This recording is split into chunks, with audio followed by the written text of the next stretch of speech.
Hola, buenas tardes a todos. Soy Juan Cruz Muriel, gerente del Servicio Técnico de Biogénesis Vago para Argentina. Les agradezco por sumarse una vez más a nuestro ciclo de webinars, que como siempre digo, están destinadas a generar valor a través de la experiencia y el conocimiento de los disertantes que vamos invitando. Pretendemos a través de estas charlas realizar un aporte para elevar el nivel de discusión y contribuir a mejorar la salud y productividad de los rodeos, siempre apostando al correcto manejo, a la prevención a través de planes sanitarios y al bienestar animal. Y la idea es realizar una actualización y difusión de temas de interés para los veterinarios y productores. Hoy le quiero agradecer al doctor Santiago Nava, quien nos va a hablar sobre manejo integrado para el control de la garrapata común del bovino. Creo que estamos en un momento del año donde las garrapatas empiezan a encontrar condiciones ambientales óptimas para su desarrollo y comienzan a generar problemas. Y nuestra intención es contribuir al control eficaz de la parasitosis, al uso responsable y adecuado de los productos para retrasar lo que es presentación de resistencia, pero también al manejo de la problemática. Y ahí es donde Santiago tiene un gran conocimiento para ayudarnos a razonar la epidemiología y el control de esta parasitosis. Les cuento que Santiago es biólogo, recibido en la Universidad Nacional de La Plata en Buenos Aires, Argentina. Es doctor también en la Universidad Nacional de La Plata, investigador en parasitología veterinaria del INTA e investigador independiente del CONICET. Su trabajo está en el Laboratorio de Inmunología y Parasitología de la Estación Experimental Agropecuaria de INTA Rafaela, en la provincia de Santa Fe, en Argentina. Sus líneas de trabajo: sistemática, ecología y control de garrapatas, resistencia a los antiparasitarios y epidemiología de enfermedades transmitidas por garrapatas. Es coordinador del proyecto estructural de INTA, Estudios para el Control de Enfermedades Subtropicales y o transmitidas por vectores. Es autor de 224 artículos científicos, 179 publicados en revistas internacionales y 45 publicados en revistas nacionales. Tiene publicados 2 libros y 6 capítulos de libro. Es director de becarios doctorales, postdoctorales e investigadores del CONICET. Ha dado más de 70 disertaciones sobre taxonomía, ecología y control de garrapatas y epidemiología de enfermedades transmitidas por garrapata en 15 países de América, Europa y África.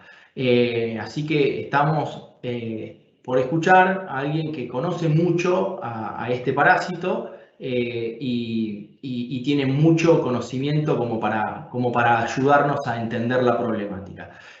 Como siempre les digo, nos pueden ir dejando sus preguntas y consultas en el chat de la reunión, que al finalizar la presentación de Santiago yo le voy a ir transmitiendo algunas de estas preguntas. No se las hago más largas, les agradezco una vez más. Santiago, ¿estás ahí? Estoy acá. Bueno, un placer y te dejo ya como para que puedas arrancar tu presentación. Bueno, buenas tardes y por supuesto gracias por la invitación. Bueno, el contenido de esta presentación se va a basar en cómo integrar los distintos instrumentos que tenemos para controlar este parásito en diferentes contextos productivos y ecológicos. Bueno, este parásito, Bicéfalus Bophyllus microplus, es un parásito que está distribuido principalmente en todas las áreas tropicales y subtropicales del mundo, y en Argentina. En América está distribuido desde el sur de Estados Unidos hasta el norte de Argentina, y en nuestro país se distribuye sobre todo principalmente hacia el norte del país, en 12 provincias, abarca 12 provincias, y afecta a una población de aproximadamente entre 15 y 16 millones de bovinos. ¿Cuáles son las pérdidas? Bueno, las pérdidas se cuantifican en cientos de millones de dólares. En Argentina están estimadas en aproximadamente cientos conservadores en aproximadamente 200 millones de dólares anuales. Estas pérdidas se asocian a efectos físicos directos sobre los bovinos, como disminución en la ganancia de peso, lo cual es muy importante, el daño que producen los cueros, lo que conlleva la depreciación de los precios de los mismos, y en ciertas ocasiones, mortalidad. Puede conllevar a mortalidad. También está muy asociado, y no es una cuestión menor en las pérdidas, sobre todo en las épocas de primavera y verano, favorece la aparición de las miasis.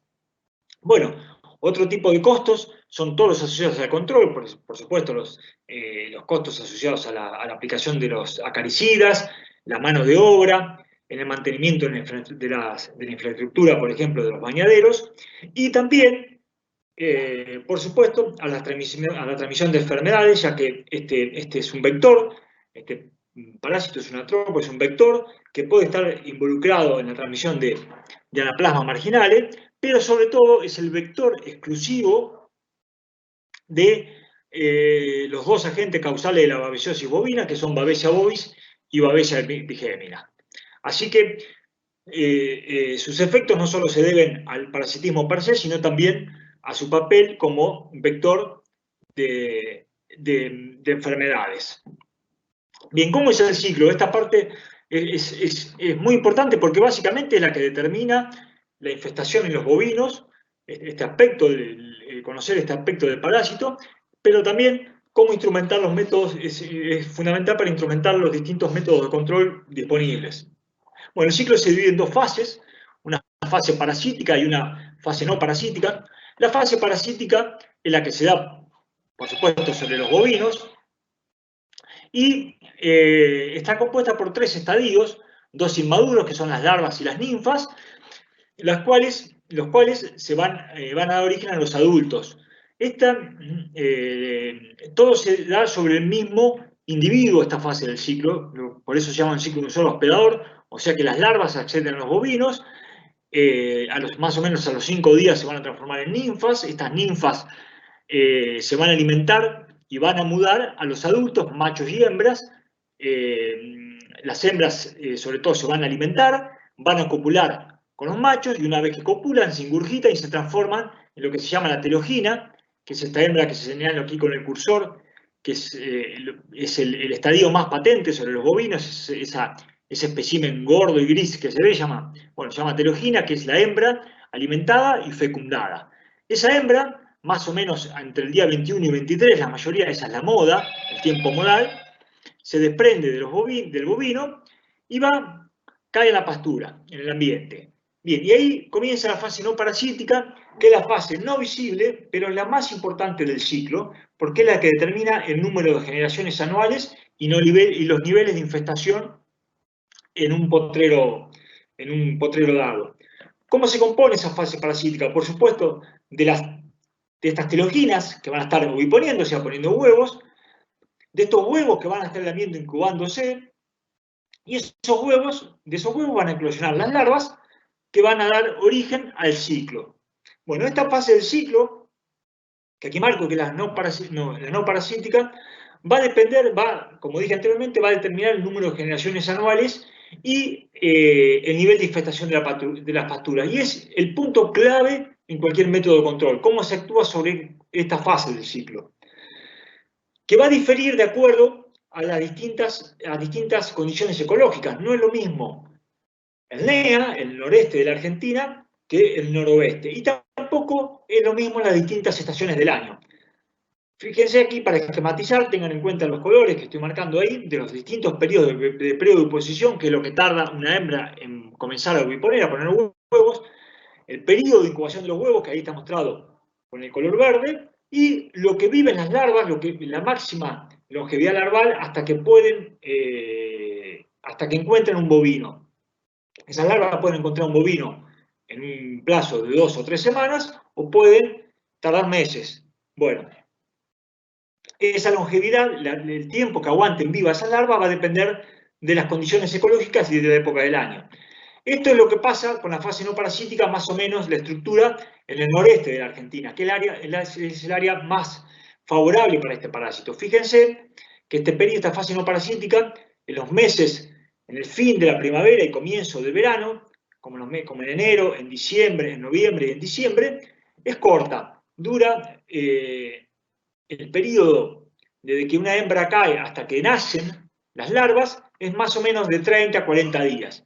Ese periodo de incubación, fíjense que a medida que nos vamos hacia los meses más fríos, hacia el fin de verano, el otoño y el invierno, se va a alargar. ¿Por qué? Porque la incubación de los huevos está directamente asociada a la temperatura. O sea, menor la temperatura, mayor la incubación de los huevos. Y lo mismo pasa con la longevidad larval. Fíjense que estas larvas, estas líneas aquí que se ven, también es temperatura dependiente. O sea que en el verano, en los meses más cálidos, esta longevidad es más corta, mientras que en los meses más fríos estas larvas pueden vivir más tiempo. ¿Y qué pasa en el NEA? Bueno, la mayoría de los meses que caen, en las cuales las teloginas caen de los bovinos, estas teloginas van a dar, larvas van a producir una progenie viable, o sea que va a haber una eclosión, de esos huevos van a nacer larvas. ¿Qué pasa en el NOA? En el NOA, en los meses sobre todo, entre el otoño, el invierno y el principio de la primavera, las condiciones no están aptas para la eclosión de los huevos. Por lo tanto, hay una ventana de tiempo que se da desde el otoño hasta el fin del invierno, donde no hay eclosión, donde el ciclo se corta directamente porque no hay eclosión. ¿Y esto qué se traduce? En un menor número de generaciones anuales. Y aquí se puede ver cómo se muestra esto para nuestro país. El área que está sombreada de amarillo es el área de mayor aptitud ecológica, donde es la mejor área del país para el parásito, donde se pueden generar entre 4 y 5 generaciones anuales y donde se observan mayores niveles de infestación, mientras que las áreas, marcadas así con el número 1 y con el número 2, son áreas de lo que se llama aptitud intermedia, donde aproximadamente se generan unas 3 generaciones anuales. Y el área 4, todo el área 4, no es un área que no sea apta ecológicamente, sino que el parásito, sobre todo en el extremo norte de esa área, puede establecerse y establecer con poblaciones estables, y hacia el extremo sur le cuesta más establecerse de la línea 4, pero se pueden dar infestaciones ocasionales ante el ingreso de bovinos infectados, sobre todo en los meses de primavera y verano, como vamos a ver posteriormente. Mientras que toda la área que está de color amarillo, cremita, con el número 5, es el área libre del país porque las condiciones ecológicas no son favorables, o sea que es un área ecológicamente libre. Bien, dicho esto, vamos al control. El control, el manejo que se debe hacer para el control va a diferir de acuerdo al área. Si es un área que está infestada, que es lo que marcaba con los 3 colores anteriores, o es un área libre del parásito. O bien porque es libre ecológicamente, o bien, sobre todo porque es libre, porque por la campaña que tuvo Argentina y que todos conocemos, se ha limpiado desde una campaña que comenzó allá por la década del 30 y 40 y que se extendió hasta fines de la década del 80, entonces se limpió toda esa área que estaba marcada en el mapa anterior con el número 4. Bueno, dentro del área infestada también el manejo va a diferir de acuerdo a si los establecimientos están infestados, o sea, son establecimientos sucios donde los productores conviven con el parásito, que difiere si hay productores que tienen los establecimientos libres dentro del área infestada, como por ejemplo es una situación que se da puntualmente en la actualidad en el sur de la provincia de Corrientes, por ejemplo, los departamentos de Goya, hasta de Curuzú, Patiá, donde hay muchos establecimientos libres conviviendo con los otros establecimientos infestados. Bien, entonces el manejo va a diferir de acuerdo a ese estatus. Bueno, comenzando con aquí lo más importante, que es cómo manejarlo en esa gran área infestada que tenemos en Argentina, qué tipo de manejo en todos estos establecimientos donde el productor lo que busca es no limpiar su establecimiento, sino mantener niveles de infestación en mínimos, o sea, en niveles de infestación que sean compatibles con estándares productivos, con los estándares productivos que el productor o la empresa agropecuaria quiere alcanzar. Entonces, para hacer este manejo integrado, hay tres componentes que son muy importantes y que hay que valorar. Primero, la elección del insumo. ¿Qué es el insumo? Es, en este caso, el acaricida. Bueno, tradicionalmente todo el manejo de este parásito, y es parte, de acuerdo a mi opinión, que es la causa de muchos problemas que tenemos en la actualidad o que vienen de hace muchos años y no se han podido solucionar, es que todo el enfoque se ha ido básicamente sobre el punto A, que es la elección del insumo, o sea, de la acaricida. Se ha se trata habitualmente este problema como, como basándose en una tecnología de insumo, cuando en verdad esto se debe tratar como un proceso de tecnología, como una tecnología de procesos. ¿Por qué? Porque no solo es importante la elección del insumo, sino también cómo se aplica ese insumo, o sea, los esquemas de aplicación de acaricidas que hacemos, que utilizamos, y cómo monitoreamos la eficacia de este insumo. Y después, cómo integramos ese manejo del insumo con el manejo que hacemos en el establecimiento de los rodeos y de los potreros. Por eso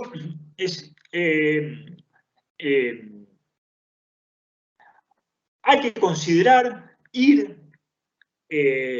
integrar los manejos que se hacen de los rodeos y los potreros, por ejemplo, con un sentido de disponibilidad forrajera, también integrarlo en un sistema, con un sentido epidemiológico que ayude a aprovechar, a maximizar y a optimizar y volver sustentable el uso de los tratamientos acaricidas. Bien, ¿cuáles son los insumos que tenemos? Bueno, no son muchos. Básicamente son los acaricidas químicos sintéticos, que, como verán, están basados en distintos grupos químicos, cuya lista no es larga, no es extensa, ni es infinita, al contrario, es bastante limitada. Tenemos unos pocos grupos químicos, que son los piretroides, las formamidinas, cuyo exponente es el amitraz, los inhibidores de síntesis de quitina, como el fluazurón, los fenilpirazoles, como el fipronil, y las avermectinas. Y luego han cobrado mucho espacio comercial las distintas combinaciones de estos grupos químicos. Ahora, como voy acá, vuelvo a decir, el insumo que tenemos, que básicamente son las acaricidas químicos, son limitados. No tenemos una lista infinita de grupos químicos. Por lo tanto, es clave utilizarlos de manera óptima, pero sobre todo, cuando uno quiere una estrategia de mediano y largo plazo, preservar la funcionalidad de los mismos. Porque una vez que estos acaricidas pierden su funcionalidad, es muy difícil volver a una situación inicial. ¿Qué otro insumo hay? Bueno, otro insumo de utilidad es el propio bovino. ¿Qué tiene que ver? ¿Cuál es la importancia del bovino como insumo? Es su biotipo. Y tiene que ver con la proporción de genes índicos o cebuinos y de genes taurinos. Por supuesto que a mayor proporción de genes índicos, mayor es la resistencia al parásito y es mayor la utilidad de los bovinos como un insumo de control. Aquí en este ejemplo que muestro tenemos los dos extremos, el Hereford y el Nelore, donde se ve que el Hereford, por supuesto, estoy diciendo novedad, es un biotipo muy susceptible a la infestación con este parásito, mientras que el Nelore es un biotipo muy resistente, muy útil para el control. Ahora, bien, sin necesidad de ir a estos dos extremos, el Hereford o el Nelore, hay En el medio tenemos distintas opciones. Por ejemplo, acá estoy dando un ejemplo, por ejemplo, las Asa Bradford o las mismas, o Brangus, donde, de acuerdo a la proporción de genes eguinos e índicos, aumenta la susceptibilidad al parásito. Entonces, biotipos con mayor proporción de genes índicos son más útiles para controlar este parásito, van a ayudar al control de este parásito. Bien, otro insumo que tenemos, que no es que tenemos, otro insumo que potencialmente podría estar disponible son las vacunas contra este parásito. Bueno, en el mundo hubo algunas, las vacunas que están disponibles comercialmente están basadas en un antígeno que se llama BM86. Bueno, hubo una vacuna disponible comercialmente australiana, que era la Tigard, que ya no está más en el mercado, y ahora hay algunas vacunas disponibles comercialmente, cubanas, otra en México, pero en los hechos hoy en Argentina ninguno de esas vacunas están disponibles. Ni tampoco tienen, si se las compara con un acaricida, con cualquier formulación comercial de acaricida disponible hoy en el mercado, se compara en eficacia. Por lo tanto, en conclusión, hoy las vacunas no son un instrumento que tengamos disponible en Argentina. Entonces, ¿cuál es el insumo? Básicamente el acaricida químico y también el biotipo bovino. Bueno, como explicaba anteriormente, es crítico no solo la elección del insumo, sino también cómo lo aplicamos. En la zona infestada, estamos hablando acá en una zona sucia donde el productor, donde convive con el parásito, donde lo que se busca es un control, o sea, tener niveles de infestación bajos. ¿Qué tipos de tratamiento, para agruparlo de manera esquemáticamente, existen? Está el tratamiento umbral, que es cuando se supera un nivel de carga parasitaria.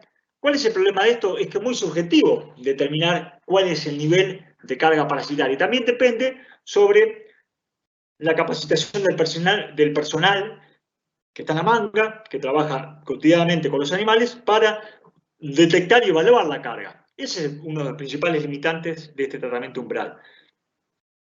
El otro es el tratamiento oportunista, que este es el más inútil de todos. ¿Por qué? Porque se trata únicamente, bueno, se juntan los animales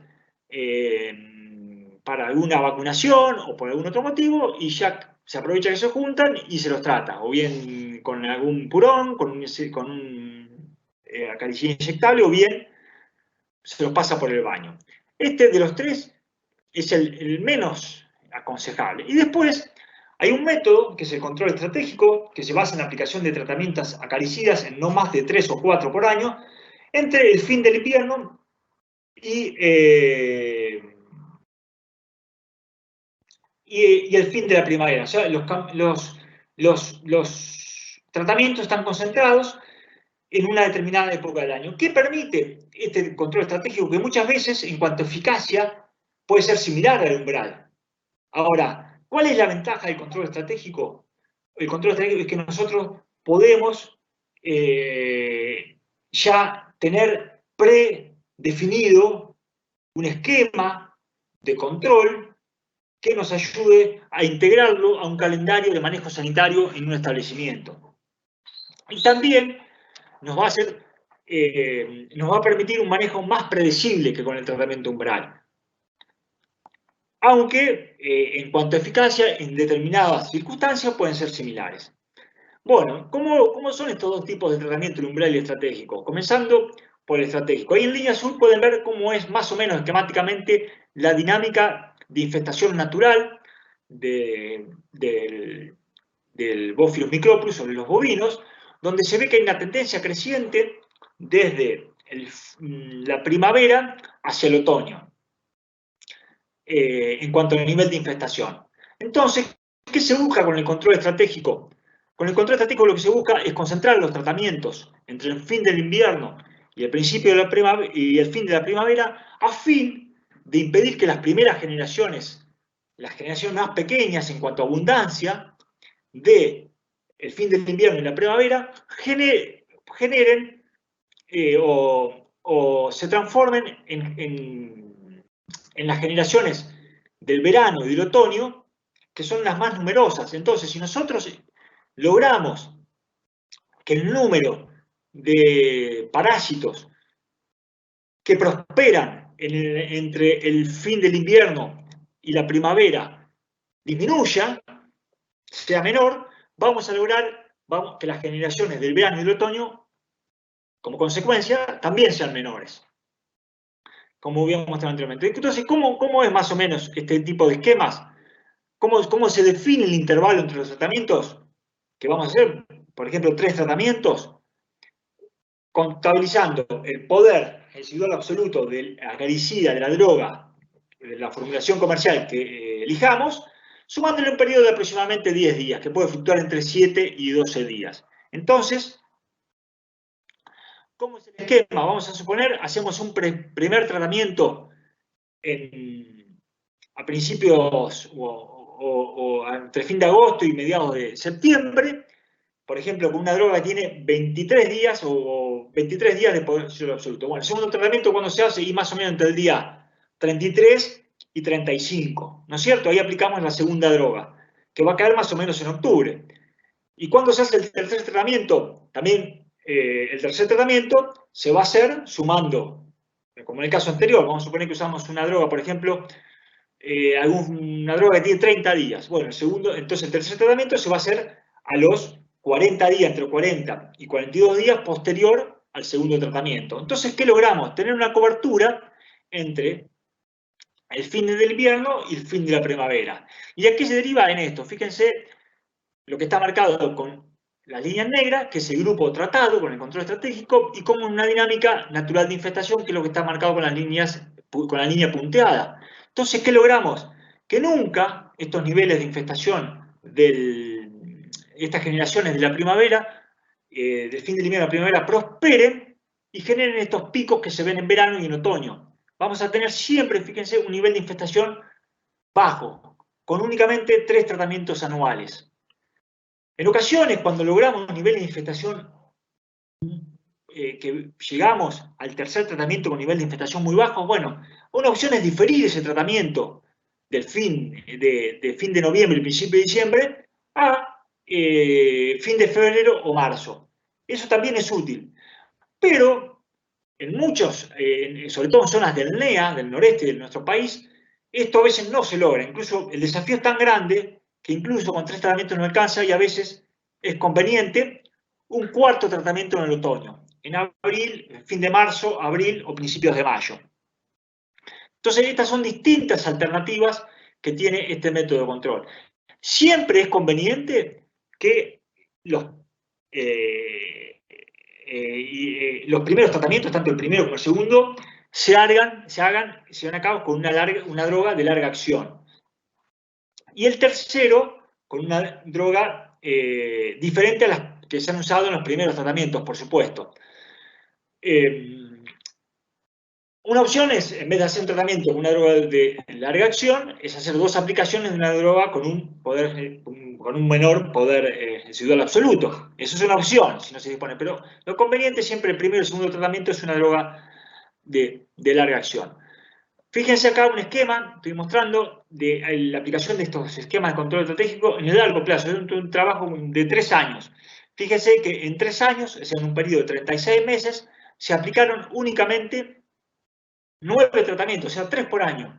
Y fíjense lo que está con línea gris, que son los niveles de infestación que se lograron. Siempre las cargas, incluso salvo algunas excepciones, en algún mes, como en marzo de un año, siempre fueron debajo de los 20 especímenes en promedio por bovino, o sea, por debajo del umbral de daño económico. Compárenlo con un nivel de infestación usual que es la línea negra. O sea que a lo largo de los años se mantienen con estos 3 esquemas niveles de infestación muy bajos. Y fíjense que acá, en el tercer año, se difirió, como mostré anteriormente, el tercer tratamiento, que era en noviembre, en el tercer año se difirió a marzo y los resultados fueron similares. O sea, siempre se logró un nivel de infestación bajo. ¿Por qué lo diferimos? Porque, como se ve acá, se veían con cargas bajas. Y acá hay un punto muy importante mencionar, es que nunca se deben hacer estos tratamientos con el mismo grupo químico. Siempre hay que alternarlo. Y ahora a continuación voy a explicar por qué es importante esta alternancia de grupos químicos. Siempre es importancia la alternancia, no entre años, no usar un año un grupo químico y el segundo año otro, no es la alternancia. La alternancia tiene que ser entre tratamientos de un mismo año de grupos químicos. Bueno, ¿qué se logra también con este control estratégico? Una cosa bastante, al impedir que los bovinos nunca se enfrenten a cargas a niveles de infestación alta. ¿Por qué? Porque se corta, se da un golpe a la generación que en abundancia, en términos de abundancia, es la menor, que es la de fin del invierno y la primavera. Entonces nunca, como se ve en la línea gris, nunca se llega a estos picos de infestación, los bovinos nunca se enfrentan a estos desafíos, que se logra un importante efecto en la ganancia de peso en los bovinos en crecimiento. Fíjense, estos son datos trabajando de vaquillas Braford, de ganancia de peso en vaquillas Braford. Fíjense, aquí en las dos líneas de abajo se ven las cargas, esta es la línea puntuada del grupo control y esto es el control estratégico, lo que está marcado en línea negro, y fíjense en la línea, en el extremo superior, lo que está graficado es la ganancia de peso. Fíjense en la línea puntuada cómo fue la ganancia de peso en el grupo control y cómo fue en el grupo con control estratégico. Fíjense que cuando se empiezan a separar en cuanto a los kilos que van ganando y naturalmente cuando a partir de que empiezan a darse los mayores niveles de abundancia de parásitos. O sea, cuando empiezan a mayor desafío, empieza a haber una disminución en la ganancia de peso. Entonces, con el control estratégico, como esos picos nunca se dan, fíjense los niveles de infestación bajos que se mantienen, esta ganancia de peso, se optimiza la ganancia de peso. Las diferencias son muy importantes. En distintos trabajos que hemos hecho, hemos obtenido unas diferencias en ganancias de peso que fluctúan entre 25, 26 y casi 40 kilos por animal en la ganancia de peso. O sea que es muy significativo. Con esos tres tratamientos se logran esas diferencias en ganancia de peso. O sea que largamente se justifican esos tres tratamientos. Ahora bien, el tratamiento umbral, con el tratamiento umbral también se pueden lograr niveles de eficacia muy altos. ¿Cuál es la desventaja del tratamiento umbral? Y la desventaja es que uno nunca sabe, uno no puede predecir el manejo y nunca sabe con qué se va a encontrar. O sea, y va a depender mucho del personal que está monitoreando los niveles de infestación, que básicamente ¿quién es? No es el veterinario o algún especialista, sino el personal de campo, que muchas veces está muy bien preparado, pero otras veces no. Entonces, eso que le quita previsibilidad al sistema. Ahí fíjense la comparación de cómo trabaja el control estratégico del umbral. En azul está lo que es el grupo control, siguiendo una fluctuación natural. En negro está la dinámica de infestación con el control estratégico, marcado ahí con las flechas cuando se hicieron los tres tratamientos. Y acá, ¿en qué meses se hicieron los tratamientos con el esquema umbral? Fíjense cuándo se hicieron y cuando se van detectando los picos de infestación. El primero, aquí a fines de diciembre. El segundo, perdón, en marzo. Y el tercero, en mayo. O sea, siempre siguiendo los picos. Entonces, si bien cuando uno llega al otoño, que es lo más importante, impedir ese pico de otoño, los niveles de eficacia fueron similares, la exposición a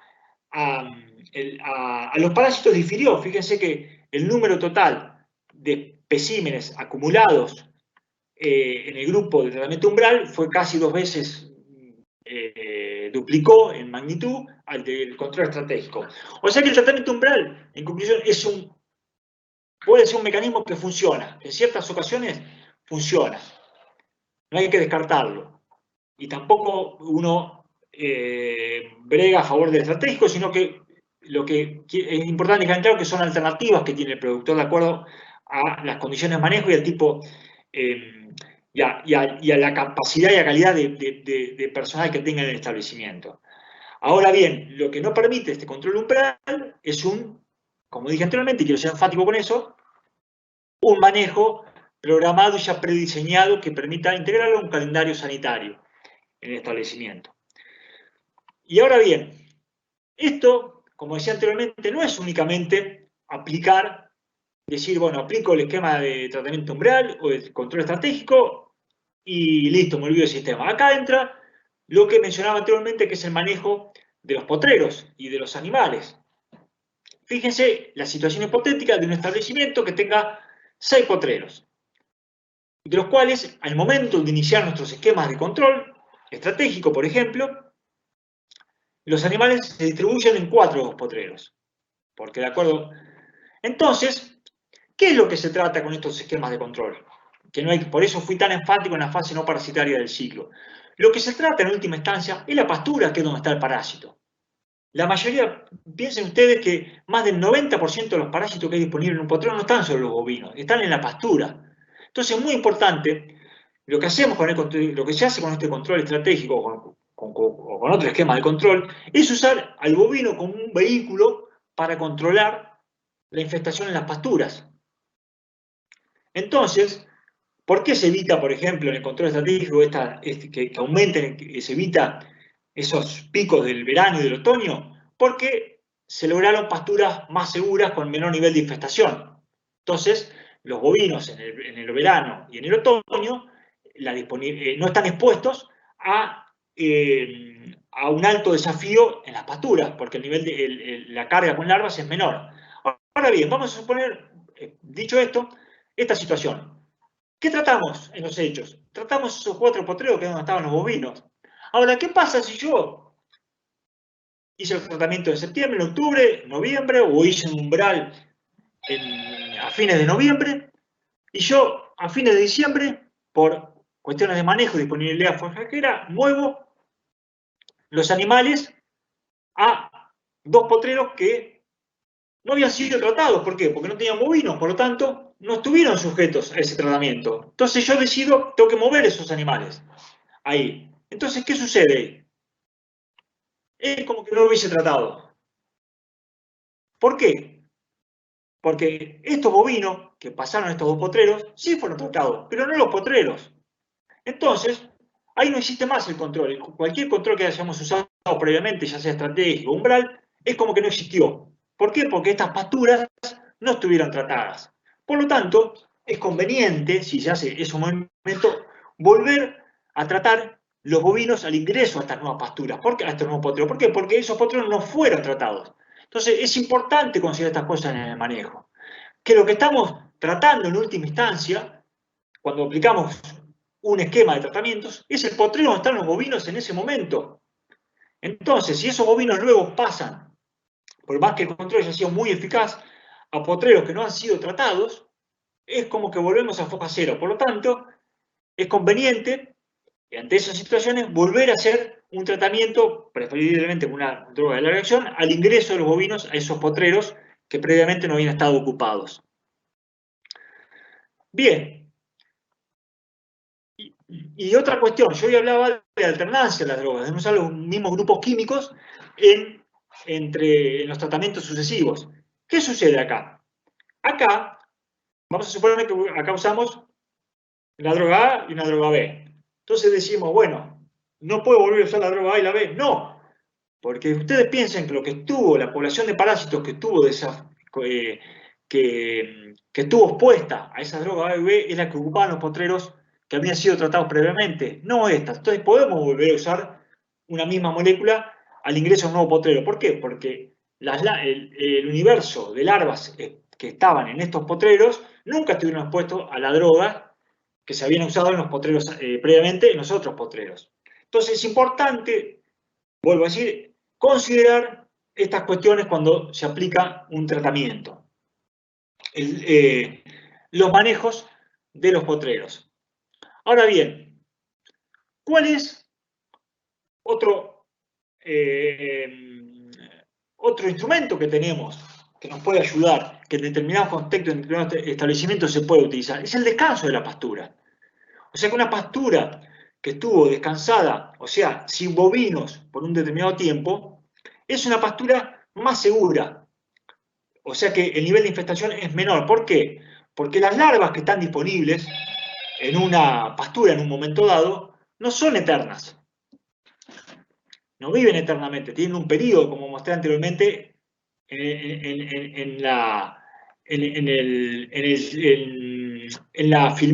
diapositiva de la fase no parasítica. Van muriendo por inanición. Entonces, si los vacunos se incorporan a estas pasturas sin carga, o sea, limpios, y estas pasturas tienen un tiempo de descanso suficiente, vamos a tener pasturas seguras y no vamos a necesitar hacer tratamientos adicionales. Incluso estos tiempos de descanso pueden usar para disminuir la carga de infestación naturalmente, porque, vuelvo a decir, las larvas van muriendo por inanición. ¿Cómo funciona esto? ¿Cómo son estos periodos? Vuelvo a la diapositiva, al gráfico que mostré al comienzo. Esto va a depender de la fase no parasítica. Fíjense, vamos a suponer que nosotros comenzamos el descanso de la pastura en diciembre, o sea que el 15 de diciembre. Entonces asumimos que hasta el 14 de diciembre, hasta el 14, fíjate donde está el cursor, hasta el 14 de diciembre, los bovinos estuvieron volteando en esa pastura de teloginas. Bueno, entonces esa telogina va a dar nos va a dar el parámetro de tiempo máximo que debe descansar ese potrero. Bien, en diciembre ese periodo está dado por el periodo de preocupación de esas teloginas, por la incubación de los huevos y por la longevidad larval máxima. Entonces, en los meses de verano, de fin de primavera y de principios de verano, como ven acá, noviembre, diciembre y enero, ese periodo es más o menos 3 meses y medio, que necesitamos de descanso para lograr una disminución significativa del número de larvas. Ahora bien, hacia el fin del verano, hacia el otoño y el invierno, ese periodo se alarga porque, como mencioné anteriormente, los periodos de incubación son más largos y la longevidad larval es mayor. ¿Por qué? Porque como las temperaturas a las que se enfrenta, por ejemplo, la telogina, que cayó, si el comienzo de la pastura, de descanso en la pastura comienza a fin de marzo, esas larvas que van a nacer a mediados de mayo, van a estar expuestas a temperaturas más bajas y por lo tanto van a tener una mayor longevidad. Por lo tanto, el periodo de descanso es mucho mayor. Fíjense que va hasta casi 6 meses, 5 meses y medio, 6. Entonces, esos descansos va a depender de la época del año en que comiencen. ¿Cómo funciona esto? Pero no es necesario tampoco llegar a estos extremos. ¿Cómo funciona y cómo lo podemos incluir en un manejo siempre que tengamos, obviamente, la disponibilidad y la capacidad para hacer estos manejos? Fíjense, ¿qué tenemos en un momento dado que comenzamos un descanso en un potrero? Tenemos teloginas oviponiendo, tenemos huevos incubándose y larvas esperando por un bovino, ¿no es cierto? A medida que pasa el tiempo, que pasan las semanas, estas larvas que ya estaban desde antes comienzan a morirse, ¿no es cierto? Por inanición. Entonces nos van quedando menos larvas, pero todavía tenemos estas teloginas y estos huevos. Entonces, estos huevos, ¿qué van a generar? Estas larvas que están aquí se van a ir muriendo, pero van a nacer aquellas larvas, van a aparecer aquellas larvas originadas de estos huevos de aquí, ¿no es cierto? Entonces, a medida que pasan las semanas, vamos a tener las larvas originadas de estos huevos. Ahora bien, ya estos huevos, como al estar descansados no tenemos provisión de teloginas, porque ya no están más los bovinos, solo van a quedar las larvas que nacieron de esos huevos. Y a medida que pasa el tiempo, estas larvas van a ir muriendo periódicamente. Bien, ¿cuáles son los tiempos que es lo que le importa al productor o al veterinario? ¿Que necesitamos para lograr una disminución significativa de una pastura con el descanso? Bueno, ¿cuáles son los tiempos?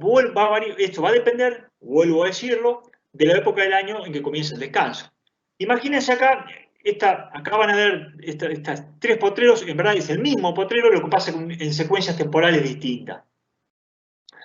Es el mismo potrero, pero acá, para que no se malinterprete lo que voy a decir, es el mismo potrero en distintas ventanas temporales, en una secuencia temporal diferente. Entonces vamos a suponer que aquí comenzamos con el descanso del potrero. Entonces le sacamos los bovinos. Al principio, el nivel de infestación de ese potrero va a ser muy alto. ¿Por qué? Porque están las larvas que ya estaban previamente, más todos esos huevos que estaban incubándose, Entonces van a aparecer, si bien se van a ir muriendo las larvas que estaban de antes, van a aparecer las larvas que se generan de esos huevos. Ahora bien, una vez que ya nacieron todas las larvas y que pasa el tiempo, comienzan a morirse algunas. No es que todas llegan a ese que viven ese periodo de longevidad máxima que mostré anteriormente, sino que van muriendo gradualmente las larvas en el camino. Entonces, el nivel de infestación va a ir disminuyendo a medida que pasa el tiempo. Por lo tanto, ese potrero ya, el riesgo epidemiológico ya no es tan alto como al principio. Y a medida que pasa el tiempo, la mayoría de esas larvas van a morir, incluso en algunas situaciones van a desaparecer por completo. Por lo tanto, vamos a tener un potrero con un nivel de infestación muy bajo o en ocasiones nulo. Entonces, pero, bien, ¿cuál es el tiempo que necesitamos para lograr que esas tres situaciones? Bueno, depende. Vamos a suponer que comenzamos el descanso, como dije anteriormente, en la primavera, fin de la primavera o principios del verano. Bueno, hasta el mes y medio o incluso los 2 meses, y el nivel de infestación va a ser alto. Entre los 2 meses y los 3 meses y el tercer mes, ya va a empezar a disminuir. Entonces ya vamos a tener un potrero entre los 2 meses, entre el mes 2 y el 3, con un nivel de infestación medio. Y ya a partir del tercer mes, de los 90 días y de los 90 y de los 120 días, ya vamos a tener un potrero, si comenzamos el descanso en esa época, con un nivel de infestación muy bajo, incluso puede llegar a ser nulo. Ahora bien, si el descanso comienza hacia fines de verano, por ejemplo, mediados o fines de marzo, o en el otoño o en el invierno, esos periodos se prolongan mucho. Porque, por lo que mencioné anteriormente, ya tenemos, las larvas viven más tiempo y la incubación de los huevos es mayor. Por lo tanto, a los 3 o 4 meses, todavía el nivel de infestación de esos potreros puede seguir siendo potencialmente alto. Y para alcanzar niveles de infestación bajos, vamos a necesitar casi 6 meses, aproximadamente unos 6 meses para lograr esta situación. Entonces, si usted dice, ¿cuándo conviene hacer estos descansos? Y, por supuesto, comience los descansos en primavera o principio de verano. ¿Por qué? Porque hacia los periodos de descanso, hacia fines del verano, en el otoño y invierno, son mayores. Bueno, esto es un instrumento que, por supuesto, no es de aplicación universal, ni cualquier establecimiento lo puede llevar a cabo, pero es un instrumento para integrarlo al control y al uso de acaricidas que puede ayudar.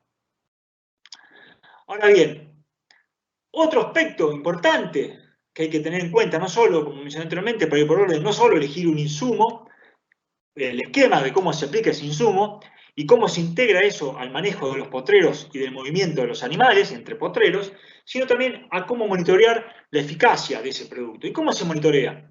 Básicamente haciendo un diagnóstico de resistencia. ¿Y cuáles son esos diagnósticos que existen disponibles? Primero, con pruebas in vitro. Hay pruebas in vitro, hay pruebas de campo y para algunos acaricidas hay marcadores moleculares.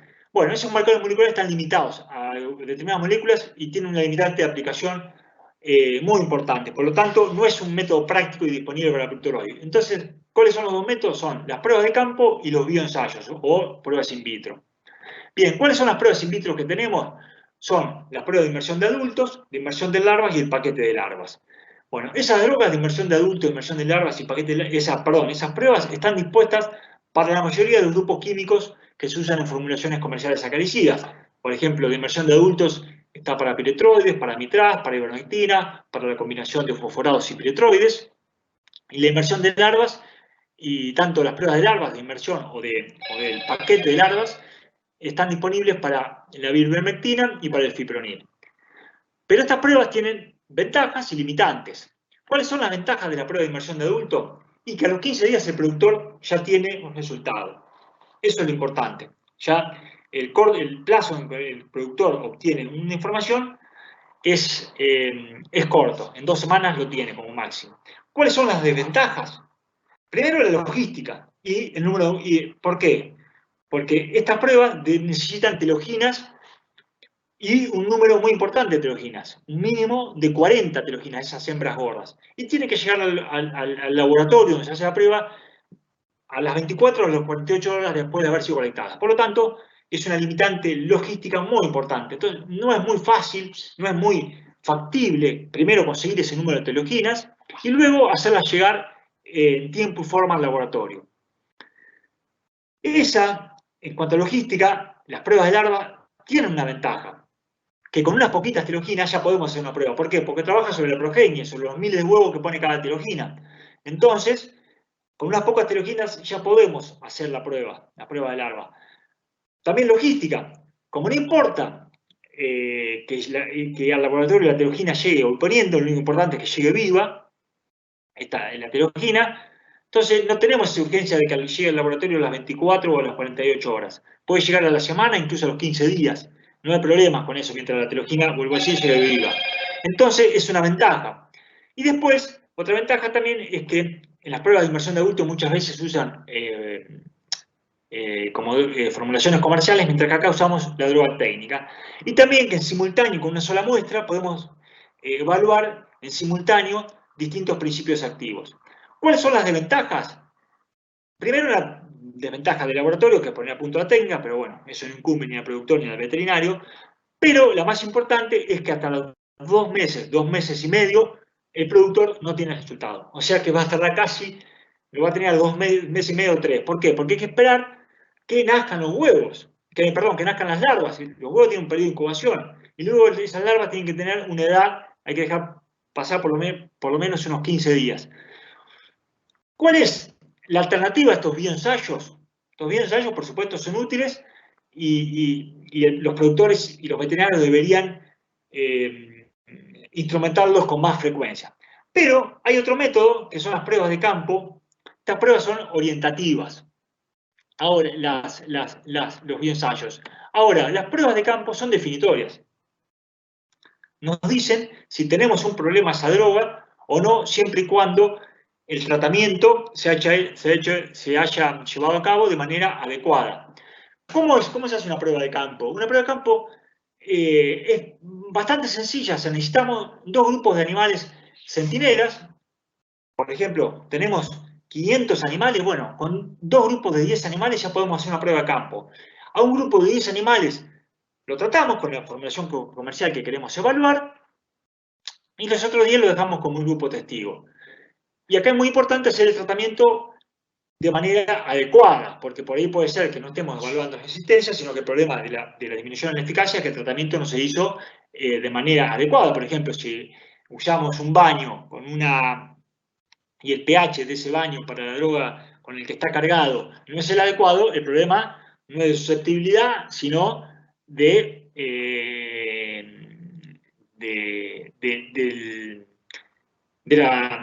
cómo se hizo el baño, de cómo está preparado el baño. Y lo mismo es una droga purón. Si no está bien aplicada y bien dosificada, el problema no es de susceptibilidad, sino de cómo se dosificó y se aplicó la droga. Ahora bien, entonces la prueba de campo, y eso lo puede hacer, es una cosa muy útil que debería instrumentarse, a mi entender, con mayor frecuencia. Entonces, se toma un grupito de animales, 10 animales tratados, 10 testigos, se los tratan, al grupo tratado con la formulación que se quiere evaluar, y luego se hacen los conteos, se evalúa la infestación en los días posteriores al tratamiento. ¿Cuándo se hace esa evaluación? Bueno, va a depender de qué droga se está probando. Por ejemplo, si lo que queremos probar es un baño cargado con amitraz o con la combinación de fosforado y penetroide, bueno, nosotros a los 3, 4 o 5 días ya vamos a saber si eso funciona. Entonces, entre los días 2, 3, 4 o 5 post-tratamiento ya podemos ir evaluando cómo funciona, si esa droga ha funcionado o no. Entonces, fíjense el tiempo que nos ganamos en comparación con las pruebas in vitro. Después, ahora bien, si vamos a evaluar una droga sistémica de larga acción, como puede ser una ivermectina 315, bueno, la evaluación hay que esperar hasta la segunda y la tercera semana, que es cuando la droga ya alcanza niveles de concentración alto en sangre y donde ejerce su mayor efecto sobre los parásitos. Entonces ya ahí la evaluación hay que hacerlo después de la segunda y la tercera semana. Entonces, esto es una opción que tiene el productor a las pruebas in vitro y debería instrumentarse casi de manera rutinaria en un establecimiento. Ahora bien, una alternativa a esto, que no es, desde el punto de vista técnico, no es lo más adecuado, pero sí puede ser práctico, es directamente no tener un grupo de testigos, sino tomar un grupo de animales centinela, 10 animales, y ver directamente cómo funcionó el tratamiento sin compararlo con ese grupo control. Ahora, lo mejor siempre es tener un grupo de testigos sin tratamiento, para hacer una comparación más precisa. Entonces, como ven, hay tanto pruebas in vitro como pruebas de campo que nosotros podemos instrumentar, que los productores o los veterinarios pueden instrumentar para monitorear la eficacia de las drogas que estamos utilizando. Y ahora bien, ¿cómo es la otra cuestión del manejo del insumo, en este caso la formación química, es evitar, sobre todo cuando estamos hablando de la zona infestada, donde vamos a tener que usar el insumo por muchos años, es evitar la generación de resistencia. Para esto, ¿cómo se genera la resistencia en un establecimiento dado? Por dos cuestiones. Una que no tiene nada que ver con el manejo propio del establecimiento, sino con el ingreso de cepas resistentes de otros establecimientos. O sea, es muy importante aquí la vigilancia, o sea, evitar, por más que el movimiento de animales sea de un establecimiento de zona sucia, donde no haya obligatoriedad de que los animales circulen limpios, lo más importante no es eso, no es que ingresen infectados, sino que ingresen al establecimiento cepas resistentes, que incluso pueden ingresar a más de una molécula, con lo cual el establecimiento se está comprando un problema. Entonces es muy importante esto, la vigilancia. Y después hay una cuestión que sí se puede manejar en el establecimiento, que es el manejo de los tratamientos. Que eso sí está directamente asociado al manejo en el establecimiento. ¿Cómo se genera la resistencia? Y aquí voy a ser esquemático. Imagínense que al momento de hacer un tratamiento tenemos el universo de parásitos en un establecimiento, se compone de especímenes mayormente individuos susceptibles a la droga, con genotipos susceptibles, y unos poquitos con genotipos resistentes. ¿Qué pasa? Al momento que aplicamos un tratamiento con una droga determinada, nosotros lo que hacemos en los hechos es producir un desbalance, hablando evolutivamente, un desbalance de oportunidades entre los individuos.